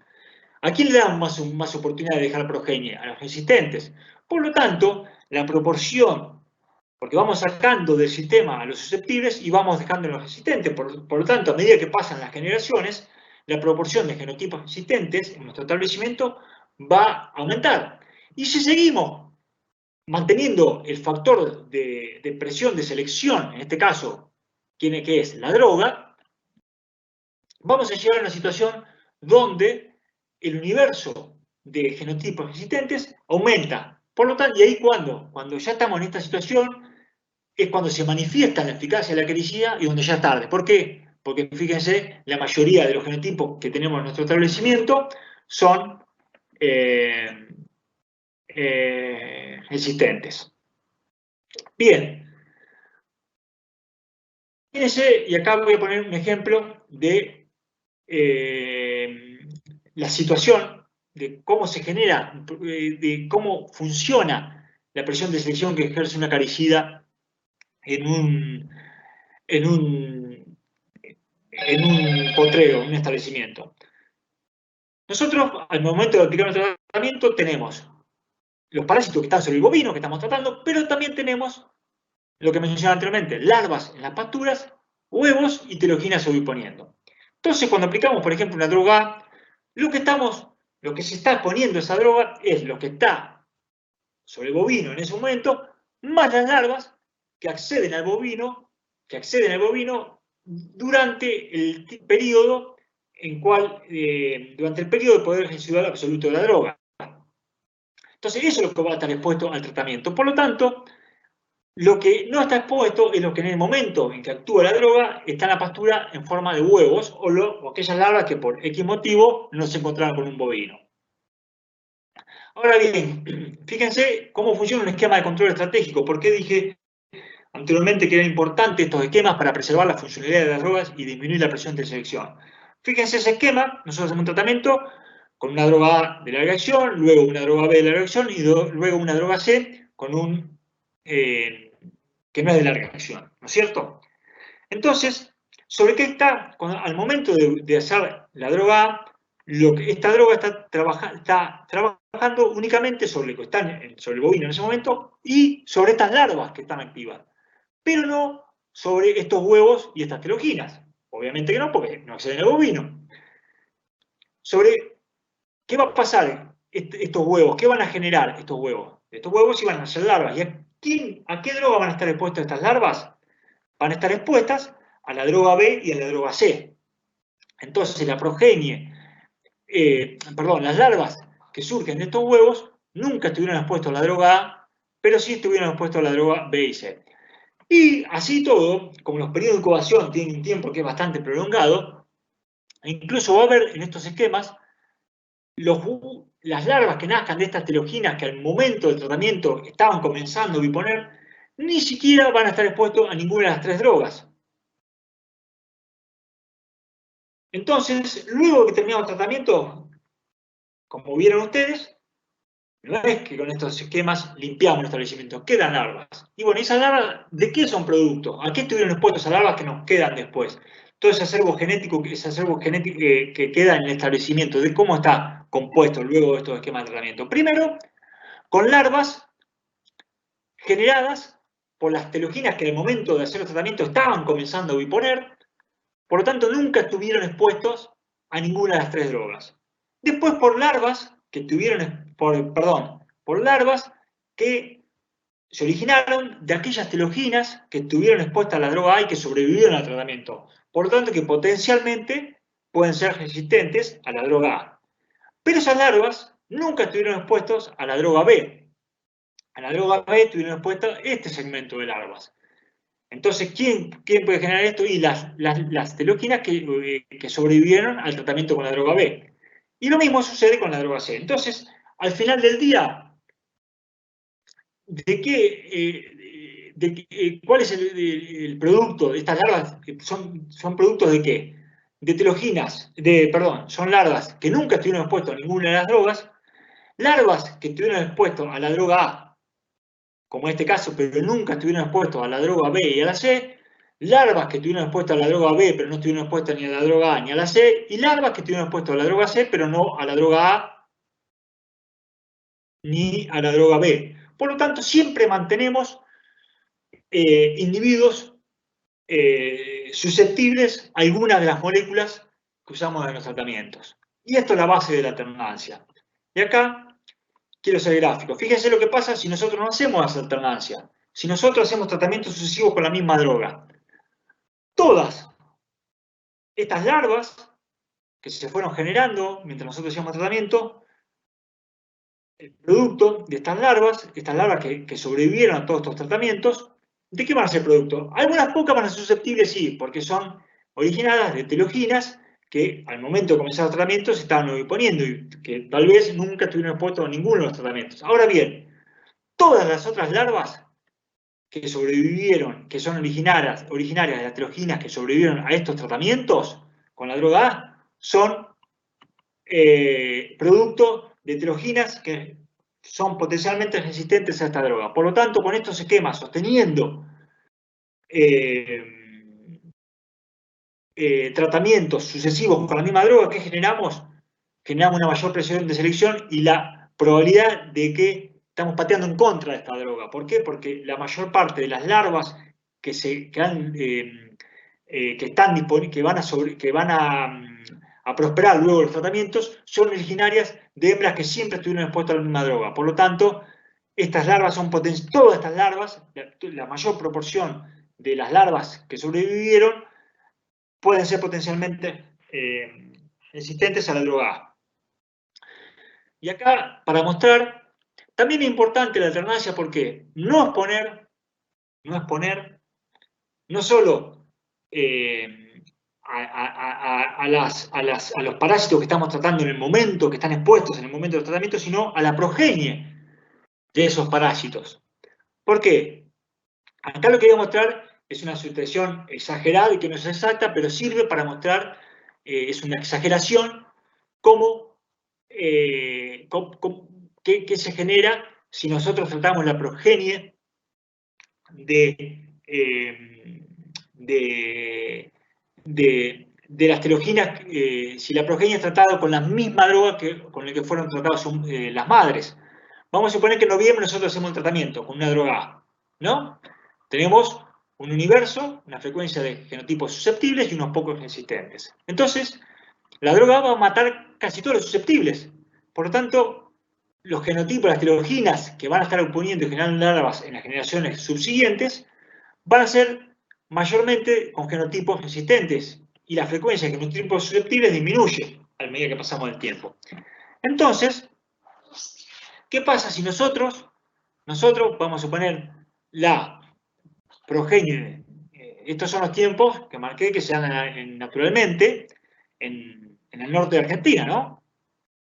La progenie, las larvas que están en las pasturas en enero y febrero, derivan de las teloginas que fueron generadas por las larvas que subieron los bovinos en noviembre y diciembre. Esto es muy importante. Entonces, si nosotros en noviembre hacemos un tratamiento con la droga A y en enero o febrero volvemos a hacer un tratamiento con la misma droga, ¿qué hacemos? Seguimos matando los genotipos susceptibles a esa droga. Por lo tanto, la frecuencia de genotipos resistentes va a ser cada vez mayor. Entonces, las teloginas que se generan de estas larvas van a ser todas con los genotipos resistentes. Por lo tanto, al final del día, la frecuencia de estos genotipos va a ser dominante en nuestro potrero. ¿Y a qué se llega? A que la droga A ya perdió su funcionalidad. Entonces es muy importante también la alternancia, no solo, como lo mostré anteriormente, en los esquemas de control de estrategia, o sea, no hacer esquemas tratamientos sucesivos con la misma droga, sino también tener cuidado de no exponer la progenie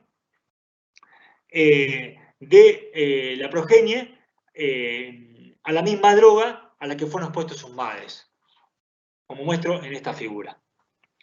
Ahora bien, estos son todos manejos que se dan en el área infestada. Nosotros queremos mantener el nivel de infestación bajo y preservar la función de las drogas. Ahora, en los establecimientos no infestados, nosotros lo que queremos es o bien mantenerlos libres. Bueno, y este manejo, esta cuestión puede diferir en cuanto a si el establecimiento no infestado está en el área infestada, o sea, que es una especie de isla, una isla limpita en el medio de un mar sucio, o si ese establecimiento pertenece al área libre. Entonces, ¿cómo se logra esto? Por dos cuestiones. Primero, el control absoluto, que no tiene nada que ver con lo que vine hablando hasta este momento, y esto es crítico, y es un método de manejo que hay que meter, que es la vigilancia. ¿Qué es el control absoluto? El control absoluto lo que busca es suprimir completamente la población de parásitos en un establecimiento particular o en un área geográfica dada. Entonces, ¿en qué se basa? En la acción organizada y progresiva a largo plazo de tratamientos. Entonces hay que ser muy estricto con los intervalos. O sea que acá no va ese periodo que yo mencioné anteriormente de los poder ejecutor absoluto más los 7, 12 días, sino que acá hay que hacer intervalos muy estrictos entre tratamientos y hacer tratamientos continuos hasta que logremos limpiar por completo el establecimiento. Ahora bien, hay que ser muy cuidadoso acá, porque tenemos que ir, esto es un juego a todo o nada, porque si no logramos limpiarlo con este tipo de esquemas, ¿a qué podemos llegar? A una situación de resistencia, porque acá con el control absoluto lo que sí se ejerce es una presión de selección muy alta. Por lo tanto, hay que ir a todo o nada. O se limpia con un esquema muy estricto de tratamientos continuos, o si no, podemos dar una situación de generar una situación de resistencia. Y la otra es crítico, es la vigilancia. ¿Y a qué voy con esto? Fíjense la situación hipotética, donde tenemos nuestro establecimiento, está limpio. Acá estoy hablando de un establecimiento limpio dentro de una zona infestada. En el extremo superior tenemos un establecimiento, que son aquel con los animales negros, limpio. Que linda, es vecino de un establecimiento que está infestado, que es el que tiene los animales colorados. Bien, ¿qué es crítico acá? El mantenimiento de los alambrados. Esto es crítico. la limitante con los predios linderos. Entonces, ¿qué conviene hacer acá? Acá muchas veces no se hace, pero hay que, en vez de ir esperar a que el problema se presente, o cuando se presenta, salir espasmódicamente a tratar todos los animales dando manotazos en la oscuridad, incorporar, si un productor está en esta situación, lo que se llama la vigilancia de los potreros más críticos. ¿Cuáles son? Son los potreros linderos con el establecimiento problema.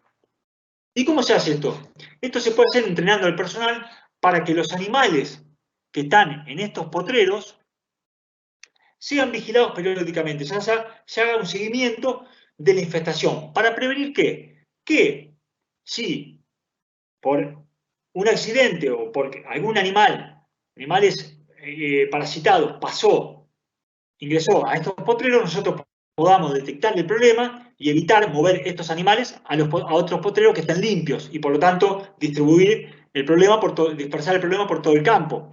Y a su vez hay una cuestión que no es menor, que es ¿qué pasa si nuestro vecino nos mete una cepa con los animales del vecino, ingresa una cepa existente? Ahí nos ganamos un doble problema. Entonces es crítico hacer una vigilancia, sobre todo en los meses, una vigilancia de los potreros linderos, una vigilancia periódica, de manera tal que si detectamos que hay algún animal pasó y nos ensució el potrero, nosotros contengamos el problema en ese potrero y no lo dispersemos por todo el campo. Y si hay resistencia, tampoco la dispersamos. Entonces, nunca mover los animales de estos potreros críticos hacia otros del establecimiento sin contemplar esta situación. Siempre hacer una vigilancia y mirarlos antes, vigilar los animales y evaluar la infestación. Entonces, el mantenimiento de los límites de los perímetros es crítico en estas situaciones. Por lo tanto, nos tenemos que cuidar de dos cuestiones en este escenario. Primero, del ingreso de animales del vecino. Y también de los linderos. Ser muy críticos con los linderos. Y después, el ingreso que no tiene la culpa el vecino, pero sí, cuando compramos animales, el ingreso de animales de otros establecimientos que pueden venir sucios. Esto es muy importante. Entonces, la vigilancia es crítica. ¿Por qué? Porque una vez que tenemos el problema adentro, nosotros no sabemos si lo que ingresó, el grado de susceptibilidad que tiene, a qué moléculas. Entonces, tanto si viene por el vecino o por animales como que compramos en otro establecimiento. Entonces, la vigilancia es fundamental. Y por último, ¿qué pasa en los establecimientos de la zona no infestada? Fíjense, por ejemplo, Santa Fe, centro y sur de Entre Ríos, norte de Buenos Aires, son zonas donde la ecología no son zonas ecológicamente muy aptas para estar. Pero, ¿por qué? Porque en los meses de otoño y el invierno, esta fase del ciclo, como dije anteriormente, estos huevos, las teoginas que pongan huevos, estos huevos no van a eclosionar, como mostré anteriormente. O sea que el ciclo se corta acá. ¿Por qué? Porque esas larvas no son viables. Pero ¿qué pasa en los meses de primavera y verano? En toda esta zona, fíjense, en los meses de primavera y verano esta zona sí se vuelve apta para que esos huevos eclosionen. Por lo tanto, esta situación se da. Entonces, ¿qué puede pasar? ¿Qué tenemos que tener crítica acá de la vigilancia? Y evitar que ingresen bovinos sucios, sobre todo en esta época del año, porque en primavera-verano. ¿Por qué? Porque ahí sí las teoginas que caigan de los bovinos van a prosperar. Los huevos que pongan esa teoginas van a prosperar. Y fíjense en una situación hipotética. Lo que está en asterisco, esto estoy hablando, por supuesto, para toda esta área de centro y sur de Entre Ríos, centro y sur de Santa Fe, norte de Buenos Aires. Fíjense, ¿qué pasa si entran bovinos suyos en diciembre? Bueno, esas teoginas que caigan de esos bovinos van a prosperar. Y más o menos en unos 30, si caen a fines de diciembre, para febrero, fíjense ahí donde tengo el cursor, van a hacer las primeras larvas. Entonces, ya en febrero vamos a tener larvas activas en el potrero.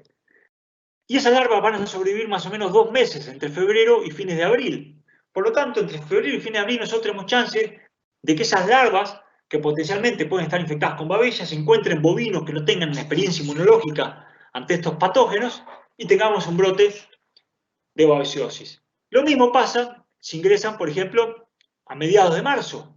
Bueno, si ingresan a mediados de marzo, nosotros, esas pteroginas que caigan, los bovinos van a prosperar y van a nacer a mediados de mayo.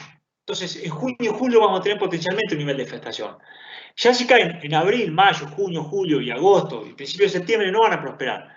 Pero en esta ventana de tiempo, lo mismo pasa para otros meses, que es entre noviembre y marzo, hay que ser muy cuidadoso con la vigilancia, porque ahí sí, las pteroginas que caigan en esta área de la Argentina, que mostré anteriormente, son potencialmente viables. Y si esas larvas están infectadas con babella y se encuentran con bovinos que no tengan experiencia inmunológica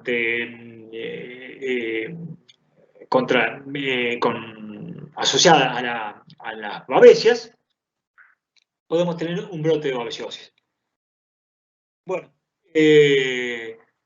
mi mensaje final es que hay que encarar los tratamientos no solo pensando en la elección del insumo, sino en cómo se usa ese insumo, cómo se emplea ese insumo, que es el acaricida, y cómo se integran esos esquemas de tratamiento al manejo del establecimiento y del movimiento de los animales.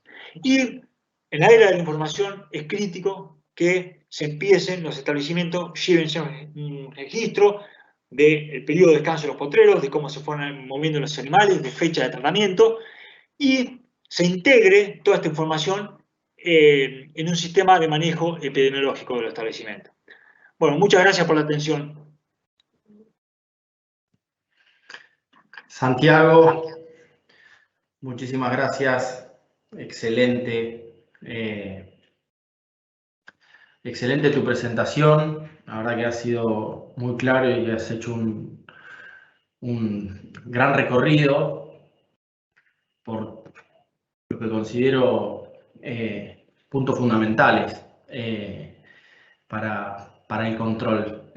Así que te agradezco. Te voy a ir haciendo algunas preguntas que tenemos en el chat, si te parece, como para poder responder.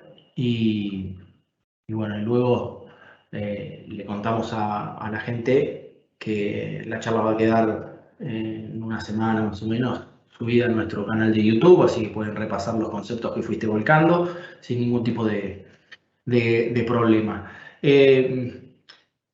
Tengo una pregunta que imagino que no debe ser muy sencilla de responder, pero nos preguntan qué recomendaciones técnicas le podemos hacer a un productor de zona Corrientes que tiene que enviar a frigorífico vacas de descarte y las tiene que enviar sin garrapatas y también sin residuos de garrapaticidas en carne. Espero no ponerte en un aprieto. Bueno, sí, efectivamente, no es fácil, no es una pregunta fácil de contestar. Primero, es importante, por eso en la zona sucia, ¿a qué iba? A mantener niveles de infestación bajos. ¿Por qué? Porque al momento del despacho, nosotros no es lo mismo enfrentarse el desafío de limpiar una tropa con una carga baja que limpiar una tropa con una carga alta. Sí. Segundo punto importante, anticiparse y no usar esos esquemas de tratamientos habituales en el establecimiento, si sean tratamiento estratégico, umbral o lo que sea, no usar aquellas drogas de volteo, por ejemplo los baños preservarlo, las drogas de baño, por ejemplo preservarlo para los despachos. Entonces nosotros nos aseguramos tenemos mayor probabilidad de que no exista resistencia y que estas drogas de volteo, por ejemplo, aquellas que se usan en las formulaciones para bañaderos, sí, sean funcionales. Y que estas drogas de volteo, por ejemplo, en los baños, son las que tienen menor residualidad. Menor periodo de carencia. Es crítico esto, sobre todo para los animales que van a faena, el periodo de carencia, ¿no es cierto? Entonces, El primer consejo es anticiparse al problema. Primero, tener nivel de infestación bajo. Segundo, preservar las drogas de volteo y con menor periodo de carencia para los despachos. Y en instancias de situaciones extremas, donde no nos funcione ninguna droga, donde tengamos problemas para limpiar la hacienda, bueno, un mecanismo es mantener los animales en corrales de desinfestación. O sea, si nosotros ponemos los animales en parcelas que no estén infestadas con larvas, en un periodo de entre 20 y 30 días se van a limpiar naturalmente, porque el ciclo parasítico va evolucionando. Entonces se van a limpiar solo naturalmente. Entonces, esa es una alternativa. ¿Cuál es la contra de esto? Y que hay que darle de comer a los animales durante ese tiempo. Y eso tiene un costo económico muy importante. Por lo tanto, es crítico no llegar a esa situación y anticiparnos con lo que mencioné anteriormente. Está perfecto, clarísima la respuesta, Santiago. Hablaste de distintos tipos de tratamientos. En lo que es el tratamiento umbral, ¿podrías definir un poco ese umbral? ¿En qué se basa? Si es en cantidad de garrapatas sobre el animal. Perfecto. Bueno, ¿en qué se basa? Hay distintos estudios que han mensurado cuál es la carga que un animal que no afecta de manera significativa la productividad del animal. Entonces, ese número, habitualmente, eso va a variar de acuerdo, por supuesto, al biotipo, al estatus inmunológico del bovino. No es lo mismo una carga X en un animal que está bien alimentado, que tiene un sistema inmunitario fuerte, con un animal que tiene el sistema inmunitario deprimido, ¿no es cierto? Ahora bien, vamos a suponer que estamos hablando de animales en la misma condición inmunológica. Una carga de 20, 30 especímenes por animal, por debajo de esa carga, es un nivel que es compatible productivamente. Entonces, pero ¿de qué hablo yo cuando digo 20, 30 especímenes? Yo mostré que en bovino hay un montón de estadios. Hay larva, hay ninfa, hay adultos con distintas, desde neoginas hasta partenoginas, hasta teloginas. Bueno, esa evaluación, ¿cómo se debe hacer? Con lo que se llaman las partenoginas, que es el estadio, son las hembras grisecitas que tienen entre 4 y 7 milímetros de longitud. Entonces, si nosotros entrenamos al personal para cuantificar ese estadio, por ejemplo, hay muchos paratécnicos de las fundaciones provinciales, incluso que trabajaban para Senasa, en muchas provincias de Argentina, que están ultra capacitados para hacer este tipo de evaluaciones. Pero es crítico que, por eso estoy hablando en cuestión de manejo integrado, capacitar al personal para que haga este tipo de evaluaciones. Esa evaluación entre 20 y 30 especímenes, de estos especímenes que estoy hablando son hembras entre 4 y 7 milímetros, nos da una medida de nivel de infestación. Cuando vemos que supera ese nivel de infestación, ahí ya necesitamos hacer un tratamiento. Por ejemplo, cuando tenemos entre 40, 50 o más, ahí ya amerita hacer un tratamiento. Perfecto, perfecto.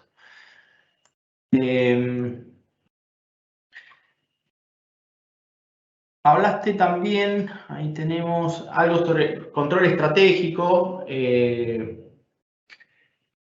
¿En qué momento sugerís que se inicien esos tratamientos estratégicos?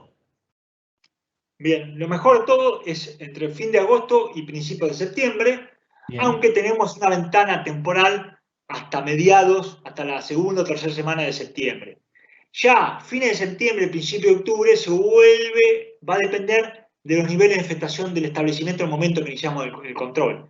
Hay establecimientos donde el nivel de infestación es muy bajo, entonces no va a haber problema si lo iniciamos, por ejemplo, a principio de octubre. De hecho, nosotros hemos hecho algunas pruebas en Santiago del Estero, donde el desafío es mucho menor, por ejemplo, que en el noreste de la Argentina, donde no hay problema si se empieza a fines de septiembre. Ahora, en provincias del noreste,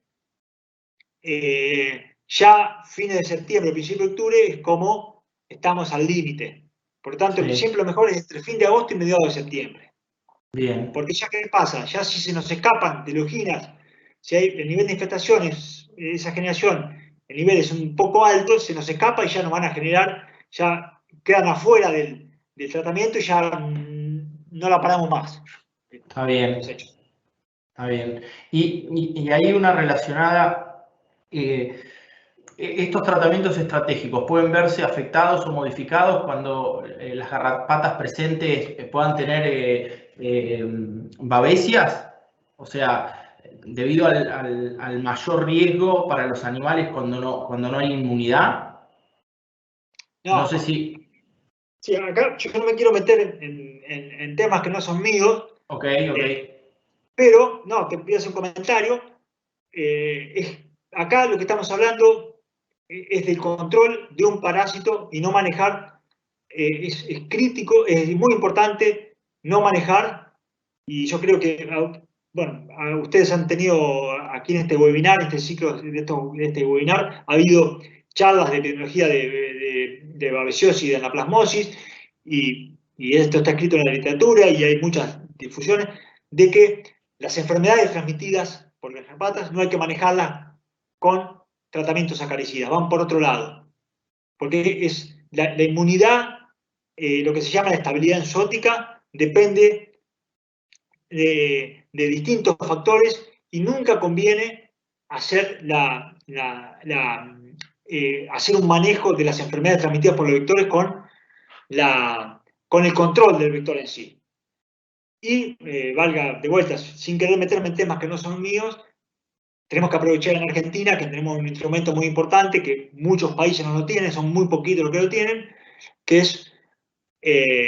son vacunas para prevenir la babesiosis y la anaplasmosis. Entonces ahí se debe manejar de manera diferente, se debe manejar por separado el control. Justamente, todos estos métodos de control que yo hablé, no hay manera de integrarlos en el manejo de las enfermedades. Está bien. Bueno, ahí hay una pregunta que guarda relación con lo que mencionaste de dejar los baños para un despacho de tropa, y nos están preguntando si un baño limpia una tropa. Me parece importante remarcar eso. Sí, si la población de parásitos que estamos tratando son susceptibles, sí. Ahora va a depender del grado de susceptibilidad. Por eso vuelvo a decir, es importante ir monitoreando la susceptibilidad a las drogas. Por ejemplo, en el momento de despacho, y si tenemos que despachar entre 3 días y nos encontramos que tenemos que limpiar las tropas y la droga con la que tengamos la susceptibilidad hacia la droga con la que tenemos cargado el baño no es buena, y vamos a tener un problema. Ahora, un baño, cualquier formulación acaricida que se usa en baños, si hay susceptibilidad, sí la debería limpiar.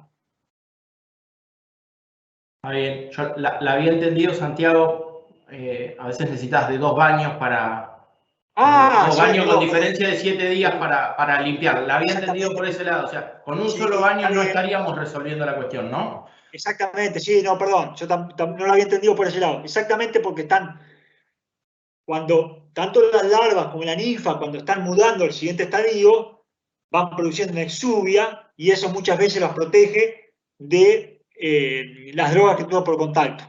Por lo tanto, exactamente, conviene hacer un baño a los 7 días. Porque esos estadios pueden haber sobrevivido al baño en ese momento. Perfecto, aclaradísimo el punto. Aclarísimo el punto. Yo lo había entendido por ese lado y me parecía bueno remarcar eso. Bueno, estamos como en tiempo cumplido. Tengo algunas otras preguntas. Se va poniendo interesante además con las respuestas y todo el ida y vuelta. ¿Qué pasaría si por condiciones climáticas o quizás debido a algún mal manejo, ya sea porque falló el tratamiento o ingresaron animales a potreros contaminados, tenemos un incremento de la parasitosis hacia los meses de fines de verano o principio de otoño? ¿Qué recomendaría? Creo que algo mostraste, Santiago, y recién en una de las respuestas hiciste un poquito mención a eso, que por ahí se puede escapar un poco en ese tratamiento estratégico y necesitas de un tratamiento en aquellas fechas. ¿Cómo indicarías vos o qué sugerencias darías si llegaran a esa situación? Me parece que viene por ese lado, ¿no? Bien, hay una cuestión, hay dos puntos acá importantes, que por eso depende, esto no es universal, depende del contexto ecológico, lo mencioné al principio. Una cosa es si esto sucede en el NEA y otra cosa sucede en el NOAA. Vamos a suponer, primero hay una cuestión, obviamente, si el nivel de infestación es alto, uno trata de hacer un tratamiento porque por el propio efecto que está viendo sobre el animal en ese momento. Tiene que hacer un tratamiento con efecto terapéutico para evitar que un animal esté expuesto a una carga parasitaria muy alta. Ahora bien, eso es, digamos, el efecto a corto plazo. Ahora bien, ¿cómo influye eso epidemiológicamente en la infestación de las pasturas en los meses subsiguientes? Si estamos en el NEA, por eso yo dije que en determinadas situaciones, en contexto ecológico, como en el NEA, que es el área más favorable, y todo eso que yo mostré en el mapa de color amarillo, ¿por qué a veces es importante hacer un tratamiento hacia fin de verano o en el otoño? ¿Por qué? Porque como las condiciones ecológicas son muy altas, esas teloginas pueden poner huevos y esos huevos pueden generar progenies. O sea, son teloginas que tienen potencialmente la capacidad de generar progenie viable. Entonces, si la infestación es muy alta, nosotros a la temporada siguiente vamos a seguir teniendo un nivel de infestación alto en los potreros. Por eso es importante disminuir la carga en esos meses. Ahora, ¿qué pasa en el NOA? Por ejemplo, Santiago del Estero, Salta, el este de Chaco, si se quiere. Como mostré también en la figura del ciclo no parasítico, todas las teloginas que caigan en abril y en mayo no van a poner huevos, pero esos huevos no van a eclosionar, no van a generar progenie viable esas teloginas. Por lo tanto, todo lo que caiga en abril o mayo en Santiago del Estero, en Salta o en el este del Chaco, epidemiológicamente a nosotros no nos interesa porque caen en una vía muerta. Esas teloginas no dan progenie viable. Lo más importante ahí es controlar lo de marzo, es evitar que la última época donde se generan teloginas viables, que es lo que nos generan las larvas que van a volver a generar este ciclo que yo marqué de fin del invierno a la temporada siguiente, o sea, de marzo de un año a fin de agosto, septiembre del mismo año. Entonces, no sé si soy claro. Ahora en el NEA, esa limitante ecológica no está, por lo tanto es importante ahí sí hacer un tratamiento, si el nivel de infestación es alto, en el otoño. Perfecto, gracias. Nos preguntan si recomendarías las pruebas de sensibilidad para seleccionar los garrapaticidas para el programa de tratamientos. Toda una combinación de pruebas de sensibilidad, vuelvo a decir, de las pruebas in vitro hasta las pruebas de campo, todo, usar de todo el combo y eso nos va a dar un panorama de qué nos está funcionando y qué no. Y acá lo marqué, pero voy a ser enfático de vuelta. Sí. En las pruebas in vitro, como dije, son orientativas. Primero, es una prueba de laboratorio in vitro que encima trabaja sobre un segmento muy limitado de la población. Por ejemplo, muchas veces nosotros aquí en el INTA y con la Facultad de Esperanza, por ejemplo, que brindamos servicios, la mayor parte de las muestras que llegan son de unas 4 o 5 teloginas nada más, que son para hacer pruebas de larvas. Entonces uno está trabajando con un fragmento del universo total de parásitos de un establecimiento muy pequeño. En cambio, con una prueba de campo, nosotros lo que estamos poniendo es un segmento, una proporción muy importante de los parásitos que hay en un establecimiento a la droga. Por lo tanto, exactamente, ¿cuál es el manejo? Una combinación de un monitoreo continuo, de pruebas in vitro con pruebas de campo. Vuelvo a decir, importante capacitar el personal que es el que trabaja con los animales y que hace los tratamientos para que hagan el monitoreo a campo de las drogas. Y combinarlo esto con las pruebas in vitro, por supuesto. Y siempre anticiparse. Perfecto, perfecto. Tengo una pregunta, imagino que debes tener el dato por algo que en alguna otra charla te escuché. ¿Cuántos días después de un tratamiento comienza, o sea, de un tratamiento con lactonas, comienzan a morir las garrapatas? Bien, mira, nosotros tenemos mucha experiencia que hemos trabajado con 315. Bueno, hemos hecho distintos estudios con 315, incluso de cómo la cinética de las drogas influye en su eficacia, y el efecto empieza a tener niveles de concentración bien significativos y a tener un buen efecto a la semana. Y cómo que vuelvo a decir, acá por eso cuando yo decía la eficacia terapéutica, en el caso de las lactonas y de larga acción, no tiene un efecto de volteo inmediato. Por lo tanto, primero tiene un efecto, uno va a ver un efecto terapéutico a la segunda o a la tercera semana, como dije anteriormente. Después, no tiene un efecto terapéutico de volteo. Muchas veces incluso quedan prendidas muertas, o a veces lo que cae, en caso de las hembras, no biponen. O sea, hay que ser cuidadoso en este sentido. En los primeros días, en el día 1 o 2, lo que hemos detectado, sí, es que cuando hagas el tratamiento, vamos a poner el día 1 o 2, hay teloginas, aquellas teloginas que están en la última etapa de su alimentación, muchas veces no alcanzan a ingerir niveles terapéuticos de la droga y caen del bovino y dan progenie viable. Por lo tanto, el día 1 y 2 post tratamiento puede haber teloginas que caigan den progenie viable. El efecto se empieza a ver ya a partir del día 3, 4, pero se manifiesta como eficacia terapéutica y en un nivel en la parasitación de los bovinos en la segunda y la tercera semana. Perfecto. Santiago, bueno, me gustaría hacer como que le puedas otorgar cierta proporcionalidad en porcentaje a las distintas herramientas de control que tenemos, o sea, qué importancia le das al manejo, cuánto al producto y cuánto al momento del tratamiento. Hablaste un poquito de eso al principio. No sé si corresponde o no darle o atribuirle importancia a eso, pero si hubo algo que me gustó mucho de lo que fuiste marcando, porque es lo que depende, y al principio o en algún momento también hablaste de tecnología de procesos, ¿no? Y lo hemos hablado con Nicolás en algún momento también. La cuestión relacionada al manejo, al entender la problemática desde el manejo. ¿Podrías atribuirle alguna proporcionalidad? ¿Lo tenés razonado en ese sentido o no?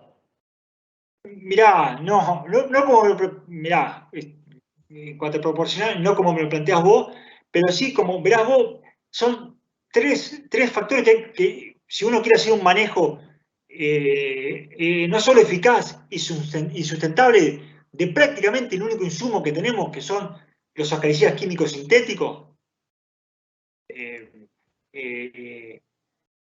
sí o sí tiene que incorporar esquemas de tratamiento que preserven la funcionalidad, que logren una eficacia, que tengan sentido epidemiológico y que el manejo del establecimiento, de los potreros de establecimiento no conspire contra el propio tratamiento. Como mencioné en un ejemplo, en una diapositiva, por ejemplo, si nosotros hacemos todos los tratamientos bien y venimos bien ahora, movemos los animales a potreros que no habían estado previamente tratados, estamos conspirando contra la eficacia de nuestro tratamiento.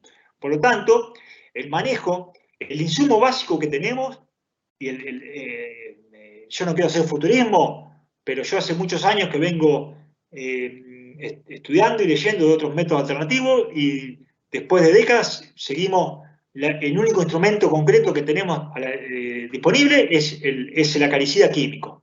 Entonces, por lo tanto, tanto cómo lo usemos y cómo integremos el manejo del campo a los tratamientos que estamos haciendo con ese insumo, es crítico. Si no, es una cosa que no tiene, es una cuestión que aplicar el insumo sin considerar los otros dos puntos, no sé de hablar de proporcionalidad. Ahora, no tiene sentido epidemiológico. Y muchas veces, después de décadas, este es un problema que tiene más de 100 años y muchas veces estamos debatiendo cuestiones anacrónicas, ¿no? Y parte de esto, de haber enfocado el problema únicamente como una tecnología de insumo y no integrarlo a los procesos, que es cómo se aplica ese insumo y cómo se integra la aplicación de ese insumo al manejo del establecimiento.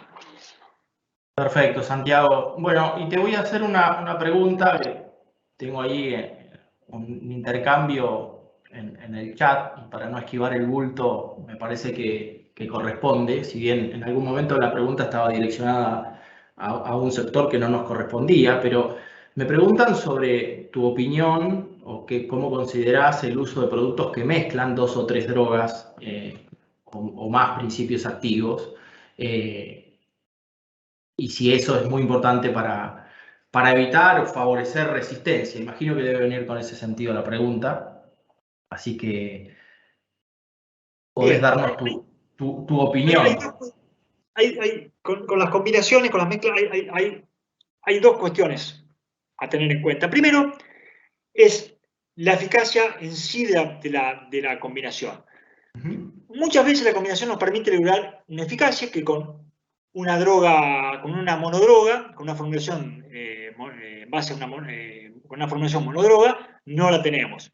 Entonces nos sirve. Voy a dar un ejemplo que en el caso ha sido una combinación muy eficaz, que ha sido la combinación de fosforados con piretroides en formulaciones para baño, que además del efecto de sinergia que tiene esa combinación, ha permitido darle funcionalidad a los baños en lugares donde ya la había perdido porque había resistencia o bien a los piretroides o bien a la nitraz. Entonces ha logrado sortear esa dificultad. Y lo mismo puedo mencionar para otras combinaciones. Ahora bien, ¿qué pasa si cuál es la base de la funcionalidad de la combinación en cuanto a la generación de resistencia? Primero, es que las dos, vamos a poner una formulación de dos drogas, que las dos moléculas actúen por un periodo paralelo, que tengan un periodo de acción similar. ¿Para qué? Para si vamos a suponer el parásito escapa al efecto de una droga, lo puede ser eliminado por el efecto de la otra. ¿Qué pasa? Si la duración de ambas moléculas es diferente, lo que no estuvo expuesto a una droga, el parásito al fin y al cuenta va a estar expuesto a una sola droga. Ahora bien, más allá de esto, ¿cuál es el punto más importante de las combinaciones? Las combinaciones, su eficacia se basa en un supuesto de que la resistencia es a un grupo químico es monogenética. Muchas veces eso no pasa. Entonces, ¿qué puede pasar? Una exposición continua a una combinación puede generar una sobreexpresión de enzimas.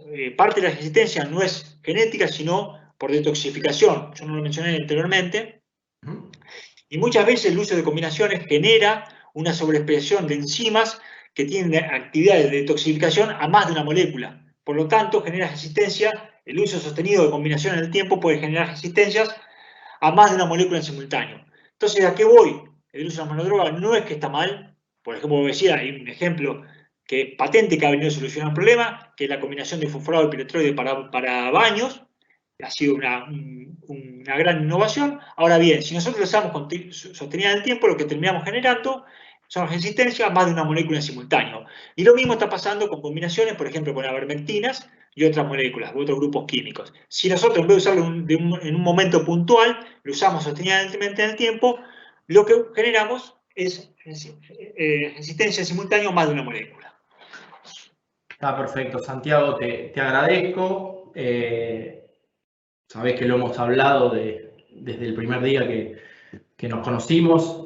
Para nosotros y aprovecho a extenderme en esto, pero para nosotros es muy importante la difusión de conocimiento, de que tanto los productores como los veterinarios comprendan la problemática y de que puedan aplicar las herramientas de una forma correcta. Para nosotros poder preservar los productos es sumamente importante. Desarrollar un producto no es sencillo, no es de un día para el otro, cuesta mucho dinero, hay mucho trabajo detrás y realmente, y lo dijiste en algún momento, no tenemos muchos grupos químicos y si no los cuidamos en algún momento vamos a estar en una situación muy crítica. Entonces para nosotros es muy importante difundir conocimiento, buenas prácticas, buen manejo y uso estratégico de los productos. No estamos buscando lo contrario. Así que te agradezco por todo lo que nos aportaste. Te doy, si querés, un minutito como para poder cerrar esto y ya despedimos. Todavía tenemos gente enganchadísima, pero estamos llegando a las 9 de la noche, así que vamos a ir cerrando el tema y seguramente tendremos oportunidad de volver a conversar y abordar las temáticas desde otro lugar. Sí, sí, el mensaje es lo que habíamos hablado. Vuelvo a decir, no encarar la elección de una carecida con un criterio únicamente comercial, sino con un criterio epidemiológico, y estamos en una era donde hay un montón de instrumentos para hacer un manejo de bases de datos y de integrar información. Por lo tanto, es crítico para que esto sea sustentable y se optimice la eficacia, integrar la información de los tratamientos, en este caso particular de acaricidas, pero puede ser otras parasitosis, a el manejo del establecimiento en general. Por ejemplo, cuando se hace un manejo de los potreros en base a un criterio de disponibilidad forrajera, bueno, y tratar de incluir esa información con un sentido epidemiológico también, en el control de las parasitosis. Fantástico, Santiago. Bueno, te agradezco muchísimo, Santiago, tu participación. Bueno, les recuerdo que va a quedar en unos días la presentación de Santiago en nuestro canal de YouTube. Seguramente en estos días les estaremos enviando una pequeña encuesta. Nos es muy útil su opinión para aprender y seguir mejorando. Así que es bien importante que nos puedan dejar sus comentarios a través de esa encuesta y también sus datos de contacto. Si es que tienen alguna pregunta o alguna necesidad en particular, se la podemos hacer llegar a Santiago sin ningún tipo de problema. Les agradezco, estamos como llegando al final del ciclo de este año. Estamos evaluando si hacemos una nueva webinar antes de fin de año, pero creo que hemos completado un ciclo muy interesante que arrancamos allá por fin de febrero, principio de marzo, y hemos atravesado con la exposición de disertantes de primer nivel, así que estoy muy contento y muy agradecido con todos, y cada vez que nos dejan un mensaje nos estimulan a seguir pensando qué podemos ofrecer. Les agradezco nuevamente y les deseo buenas noches.